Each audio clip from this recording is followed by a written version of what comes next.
Welcome, ladies and gentlemen, and Murloc mains. We are here into the Nations Cup Group A qualifier. We're here in day number 2 of these qualifiers. My name is Bahamut. On the left-hand side, we've got the team from Hungary, and on the right, it will be the team from Netherlands. We have 3 best-of-3s today, but of course, let's break down how Nations Cup works, because it has very similar rules to Meta Madness. And that is going to be that every hero that is picked and played will be then future banned in that best of series. As I mentioned, these are best of 3s, so we'll be having potentially 3 maps, minimum of 2 per best of 3 at least, because, you know, you gotta win 2 to take a best of 3. So, we're looking at a minimum of 6, a maximum of 9. Hopefully we get 9 amazing games today, as we're getting into Tomb of the Spider Queen map number 1 between these 2 teams. And as I said, as you pick heroes, that is what bans them away. So these bans at the top of the screen are only for the map that's currently being drafted. So Sergeant Hammer, Ando, and Blaze can be drafted potentially in map number 2 if they are not banned away. We'll see what the last picks are going to, the last ban's going to be, and we'll start getting into our first picks. Now, Genji is a hot commodity. Lay's already being banned away. Brightwing will be banned away. Now, I did get some information from Fish yesterday, and I was thinking that the pick on the Alexstrasza was a denial because of just how good she was on Tomb of Spider Queen, etc. It turns out Meat Bicycle is actually a Alexstrasza one-trick pony, as they call it, or an OTP. So Meat Bicycle really likes playing the Alexstrasza, which is great because if Netherlands makes it through into the next phase, we'll see more potential Alexstrasza. I personally think she's an undervalued healer. I think she's got some great potential.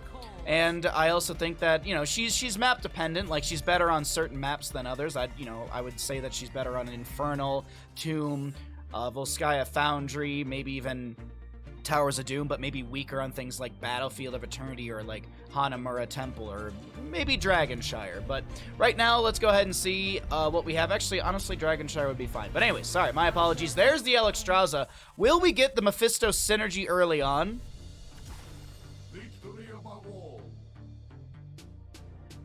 Cho'Gall? No, they're not going to Cho'Gall this early. They're not going to Cho'Gall this early. E-build hard carry, he says. Yeah. Oh yeah, E-build Alex can, and I'm betting that that's what it's going to be here, and that's why we're seeing Stukov. I feel like this is going to be E-build Alex. We're not going to see the regeneration globe at level 1. Malthael to be banned away. Interesting. Something is known by Hungary that I don't here. There's something that Hungary knows. Also, if you got bopped by the ad that I tried to run right before this draft, I do apologize. Hopefully it didn't interrupt too much of your viewership. Just wanted to make sure that we didn't have any ads that actually hit during this game. As the timer at the start of the stream is always a little wonky. Twitch is never really sure how many ads you have to run. But we have our Malthael, our Mephisto ban. Tychus to be grabbed here. We still need a healer as well for the side of Hungary. As the Netherlands will wrap up their draft with what? That's a insanely quick Kel'Thuzad and a Leoric. I mean, that was set, ready to go. So this is going to be a healer, I expect. Do you want to go into Ana, maybe? Ana or Deckard Cain to try and get some healing reduction potential between either Emerald or Biotic Grenade? I feel like Ana might not be a bad idea. Chrono Boost. Nano Boost onto Chromie. I was watching Pig yesterday teaching Bronze to GM. Alrighty, Malfurion will wrap up the draft here for the side of Hungary. Alright, not a bad draft from either side. I am very interested to see how Netherlands are going to play this because they're coming out with a exceptionally fun draft. And you know me, chat, I love a good Kel'Thuzad. I love watching a mechanically savvy player play Kel'Thuzad, so I'm personally super excited about this Tomb of the Spider Queen map. Let's go ahead and get a prediction set up for all of you. Which team will win? You've got 2 minutes to go ahead and get your gambles in. Listen. Good morning, Crush. What's up? People demand Artanis. Hopefully we see him today.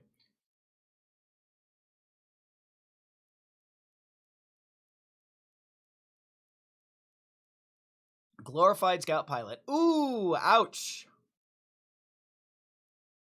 Who are we going to believe in? Team Hungary or Team Netherlands? Be loading into Tomb of Spider Queen in just a moment here. Thank you again for hanging out, everyone. Hope you're having a great day. Be sure to hit the follow button if you are new to the stream.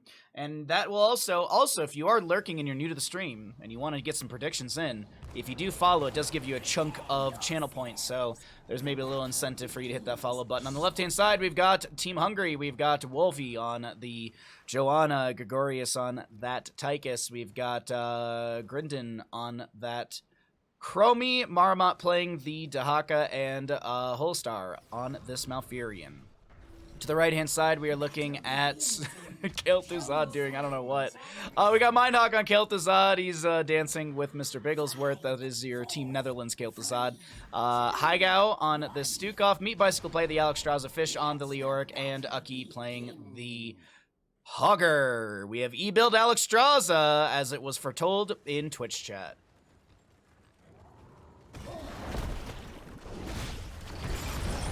Are you and me settling this in the parking lot? No, I'm sorry. We don't settle things in the parking lot. That is a danger. We go to the bike rack.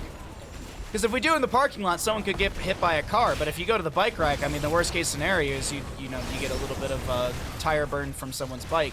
I can't believe Kel'Thuzad lived right there. I honestly thought he was going to die. A drag onto Stukov will be had, but no kill. Alexstrasza picking up 7 stacks in this first engagement. Kel'Thuzad picking up 8. On his Master of the Cold Dark. 15, of course, gets you that Glacial Spike. 30 mark gets you the 75% spell power increase. It's all in time. Alright, well, we got some odds. Did I just get followed by Bahamut GM? Ah, the real talented Bahamut has come to the stream. Thank you. I'm sorry. Mindhawk is going to get pulled by the Condemned. Tychus with a little overkill, but it's not going to find a kill. Chromie does have Time Walker's Pursuit at level 1 for some vision reveal, but also keep in mind you've got the faster arming time for traps and a spell power increase as well from that. Few benefits as Ucky will finish out this camp over here on the right-hand side. Chromie and friends to work on the left, taking a little bit longer as Alexstrasza continues to hold down the bottom lane for the team. 4 stacks for the Joanna, by the way, on Laws of Hope. Ooh, is Dahaka dead here? Marmot doesn't have level 4, so no Lurker Strain to potentially pull back the enemy. A singular auto attack will be able to get that, and First Blood goes over to the side of the Netherlands. Brother. Bahamut GM, what was your name inspired by? Mine was Final Fantasy VII summons. Will the real Bahamut please stand up? What's up, Wildfire? How you doing today, bud? Hope you're having a fantastic Wednesday. Yeah, it's already Wednesday in the week. Holy crap. Left-hand side, we are going to see Chromie go down. Stukov with the auto attack range at level 1 as well. The Fetid Touch. It's toggleable, but still, it's just one of those things that I think that was actually what got the kill earlier on. Marmot gonna go down again. Oh my god. It's gonna be, sorry, I was just looking really quickly what the damage was from Kel'Thuzad, 7.7k. Tychus with about 9,000 though. And the one thing I wanted to look at, did Stukov steal away those kills? Ha! Stukov did steal away those earlier kills with that Fetid Touch range. Now, if he has it active, does it actively show us the damage differences? I'm just trying to see if he can unactivate it. We're at 215 right now. I don't know if he's going to swap off of it anytime soon. I would assume that it would actively show you the difference if you were to look at it. Kel'Thuzad chains not going to be pulling onto the Glacial Spike. The Iron Skin delaying things out a little too long, but still 16 stacks for the Kel'Thuzad on the Master of the Cold Dark as we have 3-0 and kills. Malfurion gonna be able to avoid a chain up against an ally as Mindhawk rotates out. We have first objective turn-in available to the side of the Netherlands team. And we'll see if Hungary can find that last 17 gems necessary for the turn-in, though Dahaka might be caught out here in the mid. That's going to be a slow from the from the weighted pustule, lurking arm as well. Hogger bounces through. That's a lot of good damage, and Kel'Thuzad gets the last auto attack. Fish Gonna have to try and back away, and Chromie can't get the gems in time on the lower end of the lane. Chains from Kael'Thuzad slow people down. This is looking like Mindhawk is gonna try and clean up the fight. Meat Bicycle does get a kill as well. We will see Chromie go down just below our talent bar, and man, oh man, did we just see the Netherlands play beautifully in that engagement, finding a few kills, bolstering their experience and pushing closer to 10 talent here. Yours was inspired by a monster fish from the Mu Online game. Like the name is started. Oh, really? Huh. There you go. Well, today I learned. Because usually that's like the one question. It's either from Final Fantasy or it's from D&D. And now there's the third option. Oh, with 10 talents here, almost here. We'll see that at the top of the screen. We're just cycling through those other numbers, looking at what the experience and everything else looks like. We've got nearly a 7,000 experience difference. Fish might go down here. Grenade? No! Tychus doesn't get enough. Did he not have the grenade off cooldown? It must have just come off a cooldown right there. Surprised that it wasn't chucked out onto the Leorc for the kill onto Fish, but either way, that is going to be Fetid Touch level 1 done. Chromie's Time Trap does slow things down. Ucky comes in with, oh my god, the most insane Portapult over the wall and Entomb from Leoric. Tychus goes down. Malfurion to fall. Massive shove onto the Joanna. She's going to tank tower shots and will fall as well. A rapid to the Netherlands crew. Kalos has got to be feeling good about this one. Alexstrasza getting pulled off the point, and she's like, it's whatever. Oh, actually, no, because she sticks around. I thought she was going to leave the camp here. Meat Bicycle is done with the E at level 1, which is going to give cooldown reduction on the Dragon Queen cooldown, and then you also have the synergy at level 20. I mean, if we make it to that point, because I have to be honest, this map is looking really strong for Netherlands. They've come out swinging here. They've got themselves the Frost Blast, massive shove in Tomb. We've seen the Hortapult. We've got the Cleansing Flame for the Alexstrasza. Another Entomb is available if they want to go fishing for the Joanna or maybe a few enemies here. Malfurion with a root. Leoric will self-cleanse it with a Wraithwalk. He does get the Entomb on 2. This Malfurion chains onto the Chromie and the Malfurion find the double kill. Frost Blast will connect onto the Joanna and this Tychus. Actually, it was Joanna to Tychus, blah, blah, blah, but whatever. You know what I mean. It still is a... In bottom lane, Dahaka's doing his best to clear things out, but I don't think he's going to be able to do too much here. This should be a double keep at least. Don't know if they're going to go game here. Malfurion just now respawning. That is... Oh, no, not a kill onto Dahaka just yet. He's going to try and live through all of this. Malfurion and Chromie are back up. Technically, it was a... Team kill! Technically, it was, but still, we'll count it. We'll count it. Double keep, as I had mentioned before. Still the fort and the keep in the top lane available. Will they try and end here on the side of Netherlands? 7 minutes and 30 seconds. That's an Entomb onto the Tychus. He should fall right here to the Togger, and that will happen. That is Malfurion going down as well. We have Wolfie on the left-hand side of our screen. Ucky gets this spit out, and he's going to be nice and fine. Alexstrasza gets the kill onto the Joanna right there, taking flight with Cleansing Flame. Frost Blast onto the Dahaka, self-cleanse with a Burrow. Hortapult from the Hogger. Ucky gets a staggering blow onto the Chromie. She's back into the Hall of Storms, but the core will fall, and 7 minutes and 53 seconds. Netherlands takes map number 1 in this best of 3.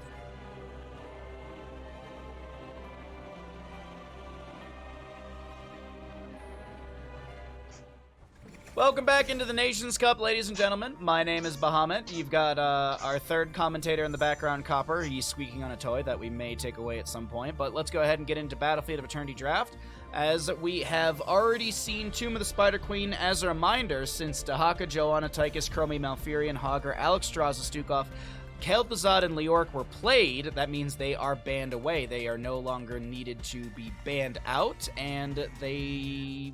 well, they're just unpickable for the rest. I mean, I guess you could ban them out, but there's just no point since they're unpickable. Anyways, we're going to Battlefield. We'll see a bit of a different draft here. We'll see how things will evolve after that first map, how Hungary's going to change up their playstyle. As a reminder, we do have 3 best-of-3s today, and this is our first of those 3 best-of-3s. Later on today, we will be playing some other games after I do drop the delay off a stream.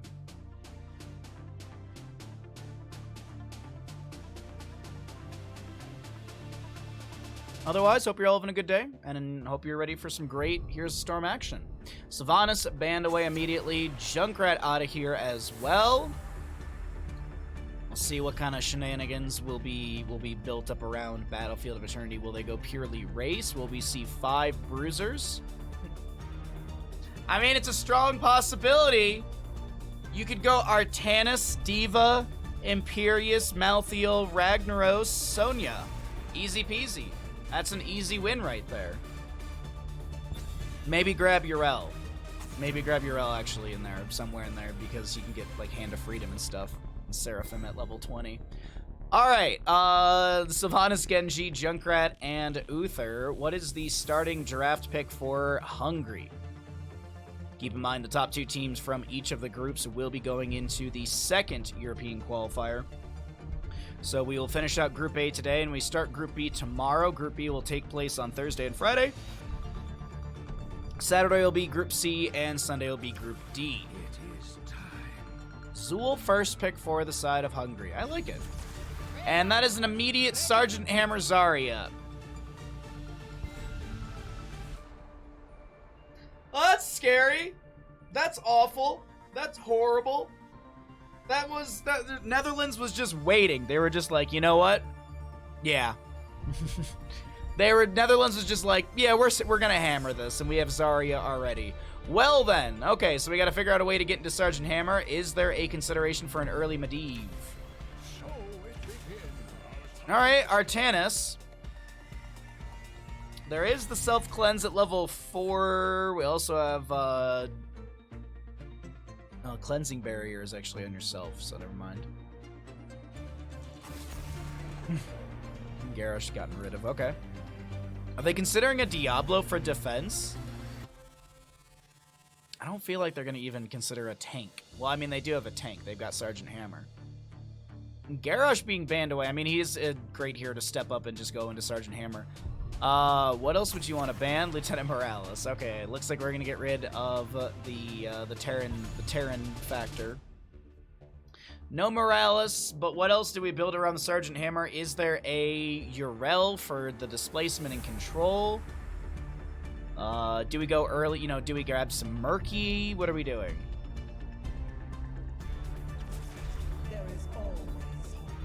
Detainment Strike is a good way to displace. Oh, wow. Okay, are we just gonna... Okay.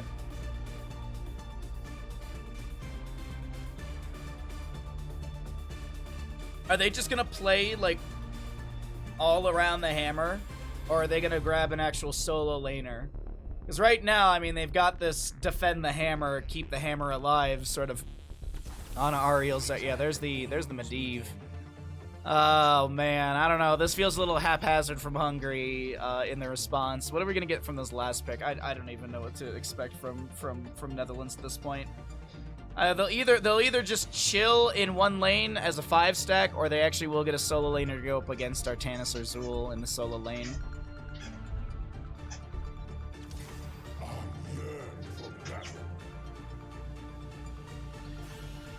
I cannot cheer for the Netherlands. Big fan of anyone who contributes to StarCraft 2.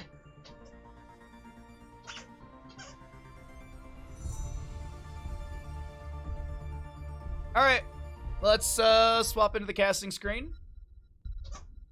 And let's start a prediction. Which team wins Battlefield of Eternity?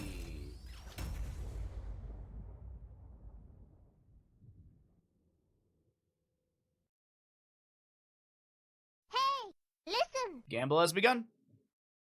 Gamble has begun.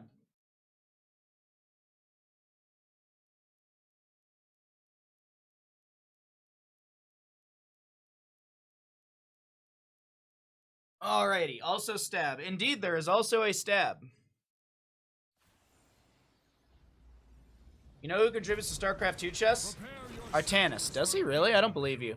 On the left-hand side, we have the members of Hungary. We've got Holostar on the Raynor. Wolfie to play the Artanis. We've got Grindon on that old man Decker Kane. Gregorius playing the Medivh. And where's Zool? There you are. We got Marmot on the Zool. To the right-hand side, we got Netherlands. We got Uki on the Imperius. Anna to be played by Meat Bicycle. Haigao on the Zarya, Mind Talk on the Sergeant Hammer, and Fish to play the Ariel. There's your level 1s if it does impact your predictions. We have a singular Bandit Buck on Hungary. A singular Bandit Buck. Someone was like, you know what? Just in case they do win. Oh, we've got a Demolitions Expert for the Zarya.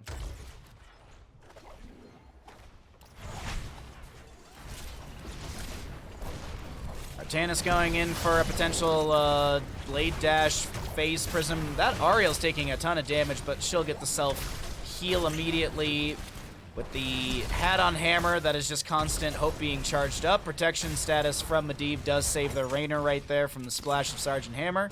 Sleep Dart over the wall as Uki and Marmot will be in the top lane.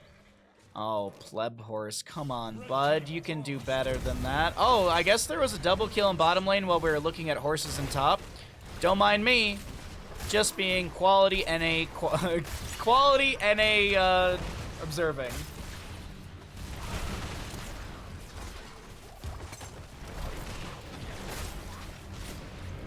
Oh, Mindhawk is just gonna continue positioning with Hammer for Siege. This might be an extremely fast battlefield map unless the members of Hungary can figure out a way to answer this double healer support Sergeant Hammer Detainment Strike onto Raynor in the wall. And Mindhawk continues to just hammer on. Get it? Sergeant Hammer hammering onto the fort. Do you get it? Because it's a tank. Meanwhile, in top lane.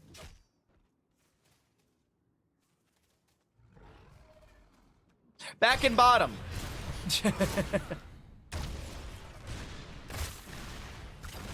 We have got a solid level lead over to the side of Netherlands as this bottom lane fort continues to be just shredded. Swap from Artanis with the Phase Prism not connecting. Portal from Medivh to try and get on top of Mind Talk as the Detainment Strike from Fish will push the Artanis away.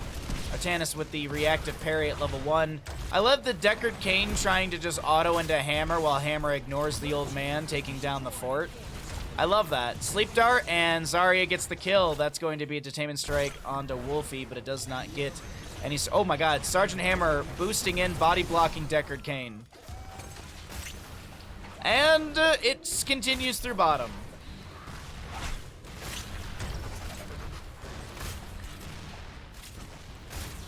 You don't get it? Could you explain it in great detail? Yeah, so Mind Talk, the player is playing this character named Sergeant Hammer, and Sergeant Hammer being a tank was shooting the towers, so I said that the tank was hammering the fort. Sergeant Hammer will go down, though. Meat Bicycle should fall here. Medivh should get one more auto attack. That's 30 stacks for Medivh, by the way, on his baseline Arcane Rift. Gonna go ahead and back away, get some healing, and yeah, that's a reset for the Medivh. Does not want to die with 30 stacks available. All right, Sergeant Hammer does go down, but what did Sergeant Hammer get? So they lose 2. What is the experience difference? I mean, the experience is still favoring the side of Netherlands. They got the fort in bottom lane, and now the race will begin in favor for the side of Team Hungary.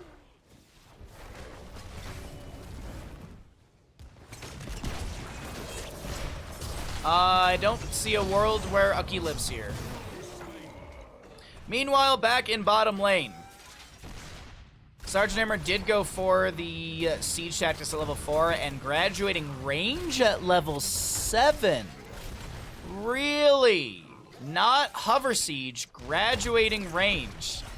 This is actually kind of funny because what it does is it means that Hammer can obviously siege from farther away, forcing the enemy to step further out from their protective layers, that being the keep. That's kind of funny. That's kind of a funny pickup. I like that, Mind Talk. Nice little pickup to be able to just, you know, still siege from afar and force the enemy to step really, really close into you. Raynor is getting the Immortal, so there's that. That's happening for Raynor. Uki has joined the team in bottom lane, while Sergeant Hammer is just raining in destruction.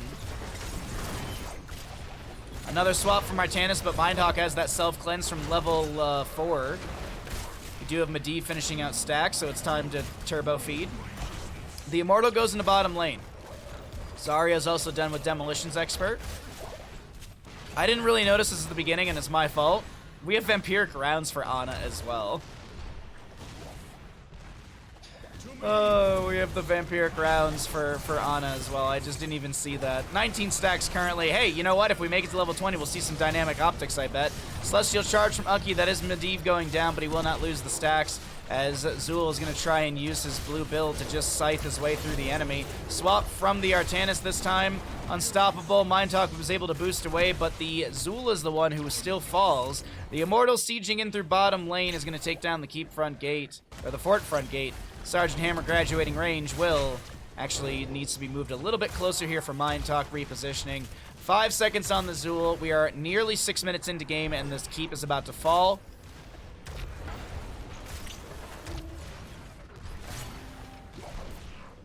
Medivh portal set up.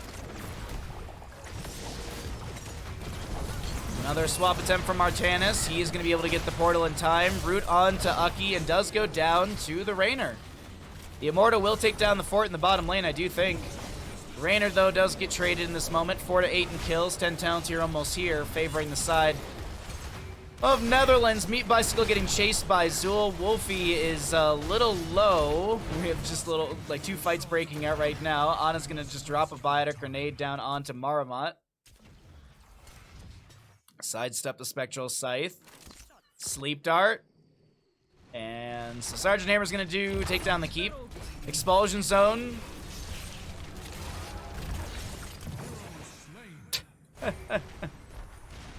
Graduating range takes down the keep in bottom lane. Napalm Strike is what you were seeing earlier. We've got the Wrath of Angiers for Uki. Crystal Aegis for the Ariel, and then the Zarya with the Expulsion Zone. Celestial Charge connects onto 2. Raynor will not fall from that. Sergeant Hammer starting to get damage onto the keep, or onto the core. Raynor going down again. Nano onto somebody. I don't actually know who I even saw it go on to. I think it was the Zarya, maybe? I'm not even 100% sure, but Sergeant Hammer will get the kill onto Zul. Graduating range allows the Hammer to start peppering this core again, and man, this is a very quick best of 3, chat.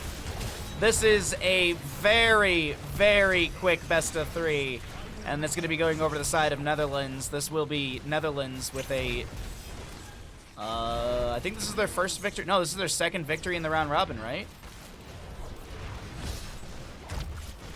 I do believe this is the Netherlands' second victory, as Mindtalk will be able to finish out the game here with the rest of the team just kind of... Actually, no. Zarya, it helps out the Zarya get the kill onto Zul, but still... Catapult on core, 8 minutes in. Yeah, this is looking like it's going to be a game. Oh, my frames. Hello, NA lag.